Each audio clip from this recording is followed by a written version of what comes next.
आखिर अंटार्कटिका की बर्फ के नीचे कौन सा राज छुपाया गया है और ब्राजील में एक परजीवी की एक ऐसी घटना जिसने सभी को हिलाकर रख दिया। साथ ही साथ आज आप अर्थ की एक ऐसी रेयर वीडियो क्लिप भी देखने वाले हैं जिससे दोबारा से आगे आने वाली भैया आपकी 10 पीढ़ी तो कभी भी दोबारा से रिकॉर्ड नहीं कर सकती। तो हाय गाइस, मैं हूं आकाश और आज की वीडियो में आप जानने वाले हैं कुछ ऐसे अमेजिंग से रैंडम फैक्ट्स जो फॉर श्योर आप तक कभी आए ही नहीं है। तो अगर आप चैनल पर नए हैं तो चैनल को सब्सक्राइब कर उस बेल आइकन को प्रेस जरूर कीजिएगा। गाइस, इस चीज को आप खुद से ही सोचकर मुझे ये बताइएगा कि न जाने कितनी ही बार हमारे सामने ये होता है कि जब भी हम कबर्ड से कपड़े निकालने जाते हैं या फिर रेफ्रिजरेटर में रखी हुई कोई भी चीज ढूंढते हैं तो भाई हमें हमारे सामने ही पड़ी हुई चीज दिखाई नहीं देती। But on the other hand जब भी हम हमारी मदर से या फिर सिस्टर से हेल्प मांगते हैं तो वो तुरंत ही उस चीज को बाहर निकालकर हमसे बोलती है कि यार सामने तो पड़ी थी, अंधा है क्या, दिखती नहीं है। अब देखो गाइज, अगर ये चीज नॉर्मली एक या दो लड़कों के साथ हो तो इस चीज को निग्लेक्ट किया जा सकता है, बट ऑलमोस्ट हर लड़के ने कभी न कभी अपनी लाइफ में इस चीज को फेस तो जरूर किया होगा।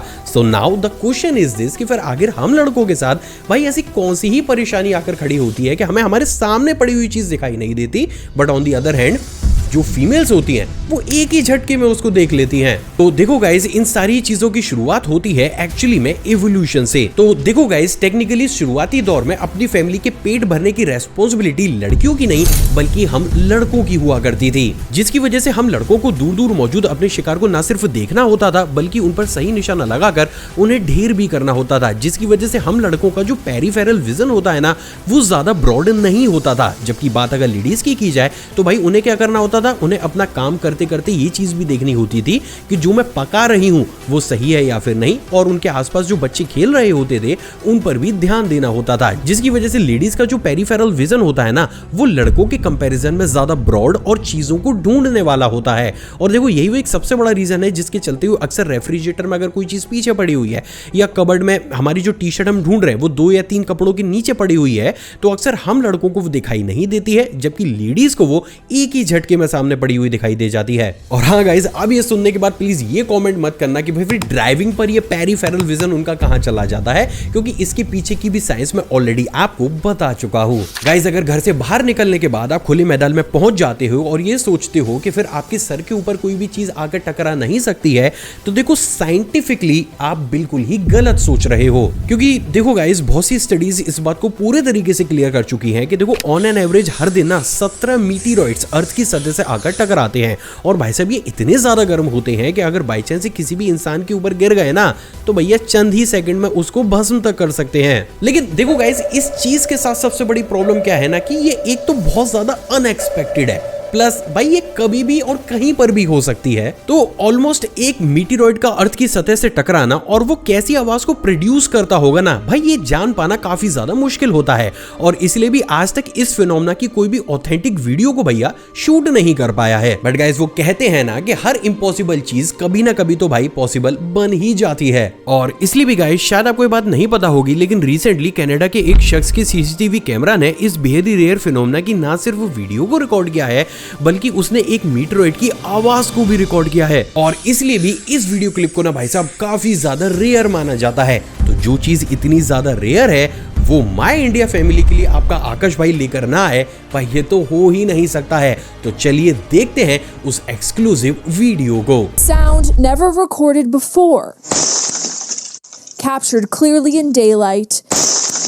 तो टेक्निकली गाइस आप ये कह सकते हैं कि अभी अभी आपने जो देखा है ना वो भाई आगे आने वाली आपकी 10 पीढ़ी या फिर 20 पीढ़ी शायद दोबारा से कभी रिकॉर्ड ना कर पाए। गाइस देखो, नॉर्मली इंडिया में जब भी हम किसी भी हाईवे पर जाते हैं ना तो अक्सर वहां पर हमें बहुत गंदे गंदे एक्सीडेंट्स होते हुए नजर आते हैं। अब देखो जो रिसेंटली हमारे सामने ही एक्सीडेंट्स होते हैं उनको खैर अभी छोड़ देते हैं, लेकिन अक्सर बहुत सी बार क्या होता है ना कि कोई 10 मिनट पहले हुआ एक्सीडेंट या 15 मिनट पहले हुए एक्सीडेंट के भी एविडेंसेस या फिर चीजें हमें वहां पर देखने को मिलती हैं। एग्जाम्पल के लिए सड़क किनारे टूटी फूटी कार या फिर रोड पर ब्लड स्पॉट। अब देखो गाइज, नॉर्मली ये जो चीज है ना ये इंडिया और इंडिया सब कॉन्टिनेंट्स जो है हमारे उनकी कंट्रीज में ही हमें ज्यादा देखने को मिलती है। क्योंकि बात अगर वेस्ट कंट्रीज की जाए तो शायद आपको ये नहीं पता होगा, लेकिन वहां ना एक बड़ा अजीब सा रूल है जो ये कहता है कि जैसे ही किसी भी इंसान का एक्सीडेंट होता है, उसकी मदद करने के सिर्फ 5 मिनट के अंदर ही उस पूरे ही एक्सीडेंट साइट को बड़े बड़े पैनल से कवर किया जाना चाहिए। मतलब कि देखो गाइस, जैसे इंडिया में क्या होता है कि कहीं मेट्रो ट्रेन का काम चल रहा होता है तो बड़े बड़े पैनल्स लगा दिए जाते हैं ताकि हमें ये पता ना चल सके कि अंदर क्या चल रहा है। ठीक वैसा ही कुछ बड़े बड़े पैनल्स इस कंडीशन में वेस्टर्न कंट्रीज में एक्सीडेंट साइट पर लगाए जाते हैं। अब देखो, पैनल लगाए जाते हैं ये कोई बड़ी बात नहीं है, क्वेश्चन ये खड़ा होता है कि पैनल लगाए क्यों जाते हैं। तो देखो गाइस, इसके पीछे का सबसे बड़ा रीजन खुद आपके एक्सीडेंट होने के चांसेस को कम करना है। क्यों? चलिए उसकी साइंटिफिक एक्सप्लेनेशन देता हूं। तो देखो गाइस, होता क्या है कि जब भी हम किसी भी गंदे एक्सीडेंट को सड़क पर होता हुआ देखते हैं या फिर उसके सिर्फ निशान ही देखते हैं ना, तब भी उस कंडीशन में हमारे दिमाग के 4 मेजर पार्ट्स पर बहुत ज्यादा एक्सट्रीम असर पड़ता है। पहला, एमिगडाला, जो एक्सीडेंट का सीन देखते ही इमोशनली रेस्पॉन्स देता है। यानी कि सिंपल सी चीज है, ये चीज देखने के बाद या तो आपको डर लगेगा, शॉक लगेगा या फिर आपकी एंजाइटी बढ़ जाएगी। सेकंड पार्ट होता है हमारा प्रीफ्रंटल कॉर्टेक्स, जिसका देखो प्राइमरी काम होता है डिसीजन मेकिंग का। लेकिन क्योंकि इस समय सडन स्ट्रेस हमारे दिमाग में बढ़ता है तो वो हमारे दिमाग के इस पार्ट को ना ओवर रूल्ड कर जाता है और कुछ समय के लिए हमारी डिसीजन मेकिंग पावर भाई साहब बहुत ज्यादा स्लो हो जाती है। और देखो गाइस, इसके बाद जो असर पड़ता है ना, वो पड़ता है हमारे दिमाग के हिप्पोकैम्पस पर। तो टेक्निकली देखो गाइस, इस सीन में क्या होता है कि मान के चलिए आपने कोई भी एक्सीडेंट देखा है और आप उसको देखकर अगर रोड पर आगे चले भी गए, मतलब आपने उस साइड को क्रॉस भी कर दिया, तब भी हमारे दिमाग का जो ये पार्ट होता है ना, ये बार बार उसी सीन को याद करने की कोशिश करता है, जिसकी वजह से पीटीएसडी जैसा इफेक्ट जो है हमारे दिमाग में जनरेट होने लगता है और हमारा जो ये दिमाग होता है ना, ये थोड़ा सा ट्रॉमेटाइज हो जाता है। एंड नंबर 4 और मेन चीज जिस पर सबसे ज्यादा असर पड़ता है वो है हमारे मिरर न्यूरॉन्स। तो देखो गाइस, इस कंडीशन में क्या होता है कि जब भी आप किसी एक्सीडेंट के विक्टिम को देखते हो या फिर उसकी बुरी तरीके से टूटी फूटी कार को भी देखते हो ना, तो हमारे दिमाग की ये न्यूरॉन्स उसके दर्द को फील करने के लिए अपने आप को भी उसी सिचुएशन में रखकर ठीक वैसे ही अलाइन कर लेते हैं, जिसकी वजह से हमें अंदर से भी ना वो दर्द वाली सी फीलिंग बहुत बड़े स्केल पर महसूस होने लगती है। जिसके चलते हुए आपने भी इस चीज को नोटिस तो जरूर किया होगा कि जब भी हम कुछ इस तरीके की चीज देखते हैं ना, हमारे अंदर से वो ये वाली फीलिंग अपने आप ही जनरेट होने लगती है। तो इन द लास्ट गाइस, देखो जैसे ये सारी चीजें हमारे दिमाग के साथ होती है ना और उस कंडीशन में आप अपनी ही कार को ड्राइव करते हो, तो जो हमारा ड्राइविंग बिहेवियर होता है ना, वो भी अच्छे खासे लंबे समय के लिए चेंज हो जाता है और इसके साथ ही हम जो है वो हाइपर विजिलेंस वाली कंडीशन में आ जाते हैं, जिसकी वजह से क्या होता है ना कि हम अननेसेसरी ड्राइविंग करते समय तेज ब्रेक लगाने लगते हैं। हमारी लेन में अगर दूर भी कोई ट्रक चल रहा होता है तब भी हम उससे बचने के लिए अननेसेसरी अपनी लेन को चेंज करते रहते हैं और बहुत सी ऐसी चीजें करते हैं जो रूटीन में ड्राइविंग करते समय हम कभी भी नहीं करते। और देखो गाइस, ये वो सबसे बड़ा रीजन है जिसकी वजह से अगर आप खुद भी किसी गंदे एक्सीडेंट को देख लेते हो ना, तो आपके खुद के एक्सीडेंट होने के चांसेस 60% तक बढ़ जाते हैं। और भाई साहब, ये बात मैं नहीं बोल रहा हूं, बल्कि साल 2015 में यूके में की गई एक ऑफिशियल स्टडी बोलती है। और देखो, यही वो एक सबसे बड़ा रीजन है जिसके चलते हुए इस चीज को छिपाने के लिए इन तरीके की चीजों के होने के महज 10 से 15 मिनट के अंदर ही ना उन कंट्रीज में बड़े बड़े पैनल लगाकर उस पूरे ही एरिया को कवर कर दिया जाता है। तो इन शॉर्ट, अगर आप इंडिया में इन तरीके की चीजों को देखते हो तो सबसे पहले तो ऑब्वियस ही बात है, हमें उस इंसान की मदद करनी चाहिए।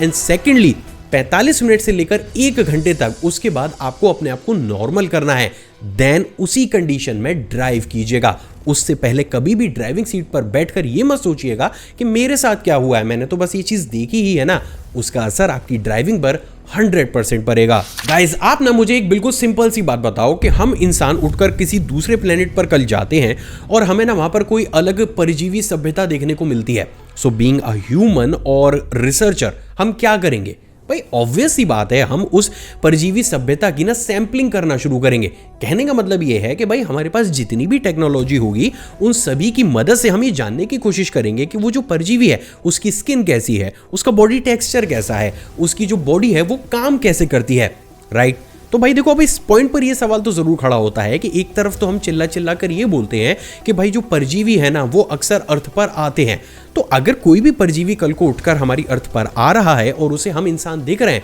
तो ऑब्वियस ही बात है कि भाई वो हमारी भी सैंपलिंग करेगा, वो हमारे बारे में भी तो जानना चाहेगा ना। तो फिर क्या हमारी पूरी हिस्ट्री में कोई ऐसा इंसिडेंट हमें देखने को मिलता है जिसमें बाहरी परजीवी ने हम इंसानों की सैंपलिंग की हो? एंड गाइस, उसका बिल्कुल सिंपल आंसर है यस तो देखो गाइस, सीन कुछ ऐसा है कि इन्फॉर्मेशन सीधे रास्ते तक तो आपके सामने कभी भी नहीं लाई गई होगी, लेकिन भाई साहब आप ये जानकर दंग रह जाओगे। लेकिन साल 1996 में ब्राजील के वर्जिना शहर में एक बेहद ही अजीब सा ऑथेंटिक इंसिडेंट हमें इसी चीज का होता हुआ दिखा। जहां पर देखो गाइस क्या हुआ कि 20 जनवरी के दिन 3 लड़कियां लिलियाने और वाल्किवरिया सिल्वा सिस्टर्स जब अपनी फ्रेंड से मिलने के लिए उसके घर जा रही थी, तो रास्ते में जाते समय ना वो एक खुले मैदान में पहुंची। अब जैसे वो खुले मैदान में पहुंची, वहां पर उन्हें बेहद ही अजीब सा क्रिएचर दिखाई दिया, जिसकी बॉडी लिक्विड ब्राउन कलर की थी, उसकी आंखें रेड कलर की बड़ी बड़ी थी, एंड इवन उन लड़कियों के अनुसार उसके सर पर 3 बड़े बड़े सींग जैसे उभार भी थे। और इन्हीं लड़कियों के अनुसार उस अजीब सी क्रिएचर से ना बहुत अजीब सी गंध भी आ रही थी।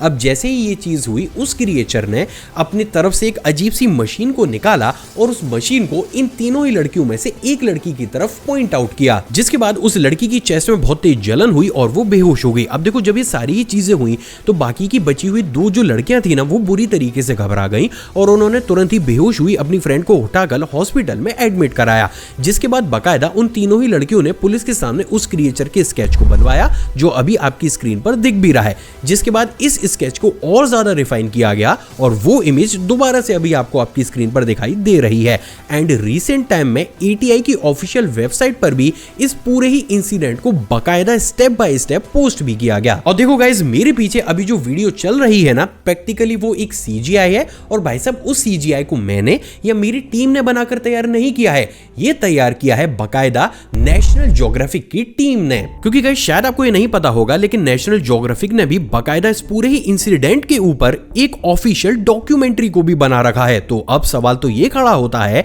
कि फिर आखिर भाई इस इंसिडेंट को इतनी ज्यादा इंपॉर्टेंस दी ही क्यों जा रही है। मतलब एक तरफ तो बड़ी बड़ी न्यूज एजेंसीज इसको पोस्ट कर रही हैं, दूसरी तरफ नेशनल ज्योग्राफिक जैसी बड़ी कंपनी इसके ऊपर डॉक्यूमेंट्री को बना रही है। तो भैया ये सब करने की क्या जरूरत है। तो देखो गाइस, इसके पीछे का सबसे बड़ा रीजन है जलने का वो निशान। तो देखो गाइस, बात बिल्कुल सिंपल सी है कि आज की डेट में अगर कोई भी इंसान जलता है तो हम आसानी से उस जले हुए निशान को देखकर ये बता सकते हैं कि उसकी स्किन किस तरीके से जली होगी। एग्जांपल के लिए, क्या वो लेजर से जली है, क्या वो आग से जली है, या फिर वो किसी भी तरीके के केमिकल का इस्तेमाल करते हुए उसे जलाया गया है। लेकिन बात अगर उस लेडी के जलने के निशान की जाए तो वो निशान धरती पर मौजूद किसी भी कंपाउंड के मटेरियल या केमिकल स्ट्रक्चर से मैच नहीं खाता, जिससे ये बात तो पूरी तरीके से क्लियर हो जाती है कि वो लड़की की जो चेस्ट थी वो किसी एक ऐसी टेक्नोलॉजी से जलाई गई थी जो भैया हमारी धरती से तो बिल्कुल भी बिलोंग नहीं करती। और देखो, यही वो एक सबसे बड़ा रीजन भी है जिसके चलते हुए इस इंसिडेंट को ना आज भी एक बहुत बड़ी मिस्ट्री के तर्ज पर देखा जाता है। और इसलिए भी देखो गाइस, आज भी ब्राजील और दुनिया के बड़े बड़े एक्सपर्ट्स के बीच ना ये एलियन सैंपलिंग का एक बहुत बड़ा ऑथेंटिक इंसिडेंट माना जाता है। बट भैया अफसोस, इस इंफॉर्मेशन को लोगों के सामने कभी भी सर्कुलेट तमीज से किया ही नहीं जाता। क्यों?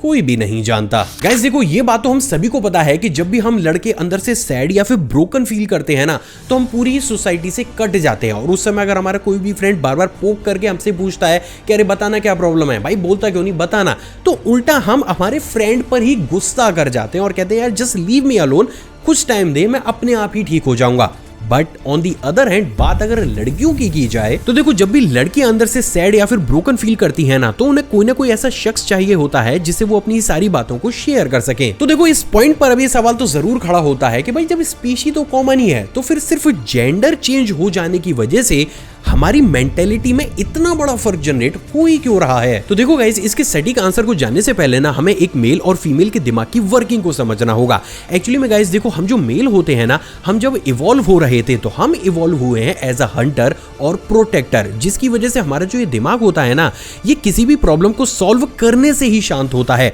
और जब भी कोई भी मेल स्ट्रेस में आता है तो उसकी बॉडी में टेस्टोस्टेरोन और एंड्रेलिन जैसे हार्मोन रिलीज होते हैं, जिसकी वजह से हम या तो फाइट वाली सिचुएशन में जाते हैं या फिर एकदम से शांत होकर फ्लाइट वाली स्टेट में पहुंच जाते हैं। यानी कि सिंपल लैंग्वेज में इस टाइम पीरियड के दौरान ऑलमोस्ट 99% मर्द दुनिया से कटकर शांत हो जाते हैं। यानी कि फ्लाइट कंडीशन। और उस कंडीशन में अगर हमें ज्यादा पोक किया जाए या फिर हमारा फ्रेंड बार बार हमसे कुछ उगलवाने की कोशिश करे तो हम चले जाते हैं फाइट वाली कंडीशन में और हम हमारे ही उस दोस्त से लड़ लेते हैं जिसका मेन मोटिव सिर्फ हमारी प्रॉब्लम ही जानना होता है। जबकि देखो गाइस, बात अगर फीमेल्स की जाए तो भाई वो इवॉल्व हुई हैं एज अ केयर गिवर, जिसकी वजह से जब वो स्ट्रेस कंडीशन में जाती हैं तो उनके ब्रेन में ऑक्सीटोसिन और कार्टिसोल हार्मोन्स रिलीज होते हैं, जिसकी वजह से उनका दिमाग तब शांत होता है जब वो चुप ना रहकर दूसरे से इंटरेक्ट करके अपनी सारी ही प्रॉब्लम को उससे शेयर ना कर दें। So now the main point is this कि अगर कोई भी मेल कभी भी ज्यादा सैड होता है या फिर ब्रोकन फील करता है तो उसे कुछ देर के लिए अकेला छोड़ दें, वो अपने आप ही ठीक हो जाएगा। लेकिन अगर कोई फीमेल इस तरीके से रिएक्ट करती है तो उसे अकेला ना छोड़ें, उसके पास जाएं और उसकी सारी बातों को सिर्फ सुन लें। जिंदगी भाई थोड़ी अच्छी चलेगी, क्योंकि ये बहुत रेयर साइकोलॉजी है जो हमें कभी भी नहीं पढ़ाई जाती। गाइज, हम इंसान और हमारे रिसर्चर्स अगर कहीं पर भी जाने से डरते हैं तो ना ही वो स्पेस है और ना ही डीप सी, बल्कि वो हमारी ही धरती पर मौजूद एक जगह है जिसका नाम है अंटार्कटिका। और देखो गाइज, ऐसा सिर्फ इसलिए है क्योंकि नॉर्मल ही इस जगह का जो टेम्परेचर होता है वो लगभग -89 डिग्री सेल्सियस के आसपास होता है। सिर्फ इतना ही नहीं, बल्कि यहाँ पर ना भाई on an average 350 kilometre per hour की हवाएं भी चलती हैं, जो ऑब्वियस ही बात है इतनी ज्यादा तेज होती है कि वो हम इंसानों को चुटकी बजाते ही तिनके की तरह उड़ा सकती हैं। तो इस पॉइंट पर अभी जानने के बाद आप में से बहुत से लोगों को लग रहा होगा कि भाई चलो ठीक है, नहीं जान पाए तो नहीं जान पाए, छोटा मोटा कोई रीजन होगा, हमें नहीं एक्सप्लोर कर पा रहे उसके बारे में तो क्या ही चला जाएगा। तो देखो भाई लोगों, बात कुछ ऐसी है कि कोई छोटा मोटा रीजन नहीं है, क्योंकि बात अगर इसको एरिया वाइज कंपेयर करने की जाए तो ये 140 लाख स्क्वायर किलोमीटर में फैला हुआ एक्सट्रीम वेदर कंडीशन वाला बर्फ का रेगिस्तान है। और एरिया के अकॉर्डिंग अगर भाई साहब इसमें आप देखोगे ना तो इसमें लगभग 4 भारत जैसे बड़े देश भी समा सकते हैं। सिर्फ इतना ही नहीं, बल्कि टाइम टू टाइम इस एरिया में जितनी भी रिसर्च हमने करने की कोशिश की है भैया, हमारे रिसर्चर्स के सामने बार बार कुछ ऐसी चीजें आई हैं जिसे जानने के बाद हमारे रिसर्चर्स ना दोबारा से इस एरिया की तरफ मूव भी नहीं करते हैं। तो फिर आखिर क्या है अंटार्कटिका की ऐसी काली सच्चाई? चलिए स्टेप बाय स्टेप इसे जानने की कोशिश करते हैं। तो देखो गाइज, अंटार्कटिका की मिस्टीरियस कहानी शुरू होती है गूगल मैप की इस इमेज से। असल में गाइज, अगर आप गूगल मैप्स का इस्तेमाल करते हैं तो आपको वहां पर एक जगह दिखाई देगी जिसका नाम है किंग जॉर्ज आइलैंड। और यहाँ पर आपको देखने को मिलेगी एक बेहद ही बड़ी और अजीब सी गुफा, जिसकी हाइट लगभग 74 फीट मानी जाती है और चौड़ाई 250 फीट, जो टेक्निकली इतनी ज्यादा बड़ी है कि अगर आप चाहें तो इसके अंदर एक बड़े बोइंग एयरप्लेन तक को भी छिपा सकते हैं। और शायद देखो इसलिए भी आज तक ये रूमर्स उड़ते हुए आते हैं कि जो परजीवी है ना वो इन्हीं तरीके की केव्स का इस्तेमाल करते हुए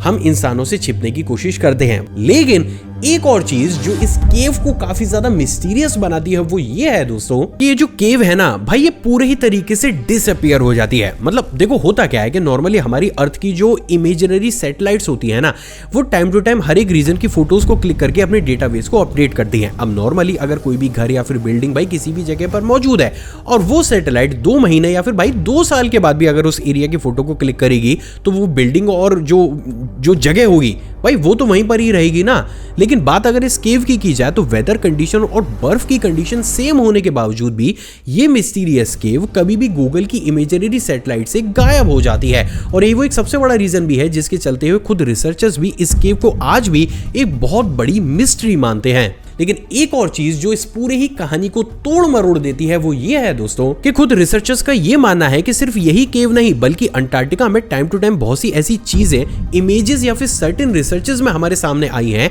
जो इस बात को प्रूव करती हैं कि अंटार्कटिका में या तो आज से कई लाख या करोड़ साल पहले इंसान या इंसान से भी ज्यादा एडवांस सिविलाइजेशन मौजूद रही होगी। और उसी का ही जीता जागता एग्जाम्पल अंटार्कटिका में मौजूद एक पिरामिड भी है। एक्चुअली गाइस, साल 2016 में सैटेलाइट ने अंटार्कटिका की इस इमेज को भी कैप्चर किया जिसमें आप क्लियरली इजिप्ट की जैसा एक पिरामिड अंटार्कटिका में बना हुआ भी देख सकते हैं। अब इंटरेस्टिंगली ये जो पिरामिड है ना, ये कोई नेचुरल बना हुआ पिरामिड नहीं है, क्योंकि अगर आप इस पर थोड़ी सी भी रिसर्च करेंगे तो आपको ये पता चलेगा कि ये जो सारी साइड्स है ना इसकी, ये बिल्कुल ही इवन है और इन सभी की लेंथ है एक्यूरेट 2 किलोमीटर, जो कि नेचुरली फॉर्म हो पाना नेक्स्ट टू इम्पॉसिबल है। लेकिन भाई साहब ये कहानी यहीं तक ही नहीं थमी, क्योंकि जब ये चीज हद से ज्यादा आगे बढ़ने लगी तो इस चीज को डिकोड करने के लिए अंटार्कटिका में कोल्ड ड्रिलिंग की गई, जिसकी जब रिपोर्ट दुनिया के सामने आई तो लोगों को और वैज्ञानिकों को यह पता चला कि अंटार्कटिका में गहराई तक ड्रिल करने के बाद ये बात पूरे तरीके से क्लियर हो गई कि आज से करोड़ों सालों पहले जब सभी कॉन्टिनेंट अर्थ पर एक ही हुआ करते थे तो उस समय अंटार्कटिका में कोई बर्फ का रेगिस्तान जैसा सिनेरियो नहीं होता था,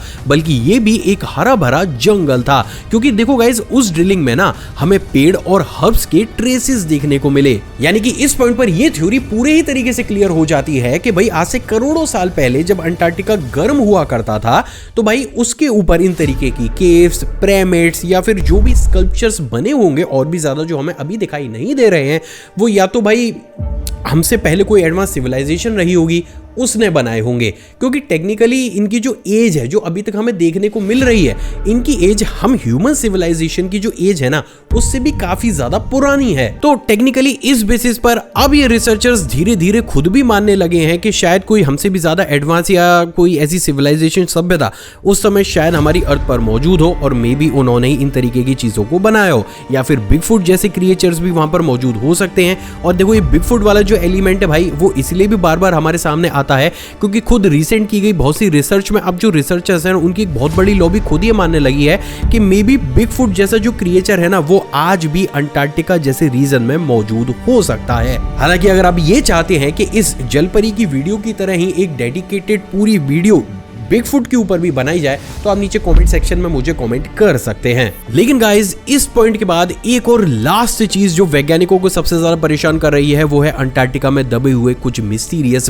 बैक्टीरिया या फिर वायरसेस जो इस टाइम पर पूरी दुनिया को अपनी चपेट में भी ले रहे हैं। तो देखो गाइस करंट सिनेरियो कुछ ऐसा है कि जैसे जैसे ग्लोबल वार्मिंग बढ़ती हुई चली जा रही है, अंटार्कटिका की बर्फ के नीचे दबे हुए वो करोड़ों साल पुराने वायरस या फिर बैक्टीरिया जो है ना वो ऑलमोस्ट हर एक कंट्री में धीरे धीरे सर्कुलेट होते हुए चले जा रहे हैं, जिसकी वजह से ना गाइस देखो हम इंसानों को भी ना बहुत सारा अजीबोगरीब बीमारियां हो रही हैं जिसके बारे में हमने आज से पहले कभी भी नहीं सुना। एग्जांपल के लिए अभी आप महाराष्ट्र का ही वो मिस्टीरियस वायरस उठाकर ले लीजिए जो रैपिड पेस पर जो है लोगों को गंजा कर रहा है। सिर्फ इतना ही नहीं बल्कि रिसेंटली कुछ ऐसी अजीबोगरीब चीजें हमें कश्मीर में भी देखने को मिली है, जहां पर रिसेंटली कश्मीर के बादल विलेज में 2024 से लेकर अभी तक 17 लोग एक बेहद ही अजीब तरीके से उन लोगों का ना देहांत हो गया, जिसमें क्या होता है कि ना उनका दिमाग अचानक से सूज गया। हालांकि अभी भी हमारी मेडिकल हिस्ट्री ये मानती है कि भाई इस तरीके से इंसानी दिमाग का ऐसा सूज जाना और देहांत होना नेक्स्ट टू इम्पॉसिबल है। लेकिन अगेन फिर भी हमारे साथ कुछ ऐसा हो रहा है जिसकी वजह से ये चीज़ें जो है कश्मीर में हमें देखने को मिल गई हैं। तो देखो इन दी लास्ट अगर इन सारी ही इन्फॉर्मेशन को खुले तर्ज पर देखा जाए और अंटार्कटिका के जो ये रीज़न है इसको डीप एक्सप्लोर किया जाए तो आप ये कह सकते हो कि भाई जिस लेवल पर ग्लोबल वार्मिंग बढ़ती हुई चली जाएगी ना उसी तरीके के अलग अलग जो बैक्टीरिया होंगे या फिर जो वायरसेस होंगे वो साल दर साल हमें दिखाई देते रहेंगे। और ये भी देखो कोई बड़ी बात नहीं है कि वही बैक्टीरिया और वायरसेस हो सकते हैं जिन्होंने करोड़ों साल पहले हम इंसानों से भी पहले अगर कोई एडवांस सिविलाइजेशन हो तो भाई उन्हें भी अपनी चपेट में लिया हो, शायद उन्हीं के भी खात्मे का ही रीजन बने हो। हालांकि देखो गाइस अभी तक ये सारी चीजें ना मिस्ट्री बनी हुई हैं, लेकिन प्रॉब्लम बस इतनी सी है कि जब अंटार्कटिका में जिस लेवल की हम रिसर्च कर पा रहे हैं, मतलब ज्यादा नहीं कर सकते हम ना कंडीशंस की वजह से, बट जितनी भी हमने की हैं हमें हर बार ही बहुत अजीब वगैरह चीजें देखने को मिली है। जैसे वहां पर एक बिल्ली भी है जो अंडे देती है, ये भी अभी अंटार्कटिका में देखने को मिला है। तो ये एक तरीके का एक ऐसा रीज़न है ना जो शायद हमारे अर्थ के नेचर का जो रूल होता है उसको फॉलो नहीं करता है, और इसीलिए भी अब इसके जो राज है वो जानना हम सब के लिए काफ़ी ज़्यादा इंपॉर्टेंट भी हो गया है। आई होप गाइज आज का एपिसोड आपको पसंद आया होगा और आपने ऑलरेडी इस वीडियो को लाइक कर दिया होगा। मेरी अगर एनर्जी थोड़ी सी डाउन लगी हो तो आई एम सॉरी, थोड़ी सी तबीयत खराब है। एक और फ्रेश कमाल एपिसोड में आप सभी से दोबारा मुलाकात होगी दोस्तों। जय हिंद। अगर मुझसे इंटरेक्शन बढ़ाना चाहते हैं नीचे कमेंट सेक्शन में कमेंट भी कीजिएगा और आप इन वीडियोस को भी एंजॉय कर सकते हैं।